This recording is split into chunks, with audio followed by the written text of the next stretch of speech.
नमस्कार, आप सुन रहे हैं सनातनी आवाज़ और मैं हूं आपके साथ तनु शर्मा। सनातनी आवाज़ में आप सबका स्वागत है। आज हम बात करेंगे साईं बाबा की एक सच्ची चमत्कारी कथा। आज की कथा है जब साईं बाबा ने आग में फंसे एक भक्त को बचाया, वो भी दूर बैठकर। दोस्तों, ये कहानी है महाराष्ट्र के एक गांव की, जहां रामचंद्र नामक व्यक्ति अपने परिवार के साथ रहता था। वो एक साधारण किसान था, लेकिन उसकी सबसे बड़ी पूंजी उसकी साईं बाबा में अटूट श्रद्धा। रामचंद्र हर गुरुवार व्रत करता, शिरडी भी गया था और बाबा की आरती कभी नहीं छोड़ता। एक दिन की बात है, शाम का समय था। रामचंद्र खेत से घर लौटा ही था, तभी अचानक शोर मचा। घर में आग लग गई। पूरा परिवार घबरा गया। घर के अंदर रामचंद्र की पत्नी और बच्चे थे। लपटें तेज थीं, कोई पास जाने की हिम्मत नहीं कर पा रहा था। आग और भयंकर होती जा रही थी। तभी रामचंद्र ने हाथ जोड़कर आसमान की ओर देखा और कहा, हे साईं बाबा, मेरे बच्चों की रक्षा करो। बाबा, आप ही अब सहारा हो।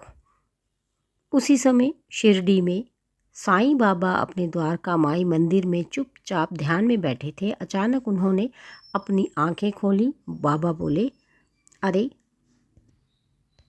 रामचंद्र का घर जल रहा है, पानी लाओ जल्दी।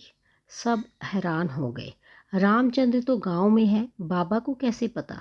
बिना कोई प्रश्न किए भक्त बाल्टी में पानी लाए। बाबा ने जमीन पर उस पानी को फेंका और बोले, अब वहां आग नहीं बचेगी, सब ठीक हो जाएगा। उसी पल रामचंद्र के गांव में आग धीरे धीरे शांत होने लगी, जैसे कोई अदृश्य शक्ति उसे रोक रही हो। कुछ ही मिनटों में जो आग विकराल हो चुकी थी, बिना किसी कारण पूरी तरह बुझ गई। लोग अवाक रह गए। कोई समझ नहीं पा रहा था कि ये हुआ कैसे।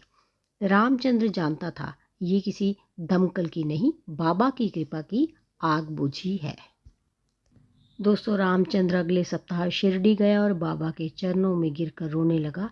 बाबा सिर्फ मुस्कुराए और बोले, मैं तो बस वहाँ था जहाँ मेरे नाम की पुकार थी। इसका ये संदेश है कि साईं बाबा हमें सिखाते हैं कि सच्चे मन से की गई भक्ति कोई दूरी नहीं देखती।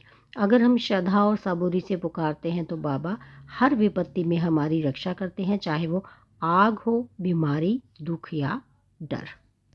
तो दोस्तों, इसके साथ ही मुझे दीजिए अनुमति। फिर मिलूंगी एक नई कहानी के साथ। धन्यवाद।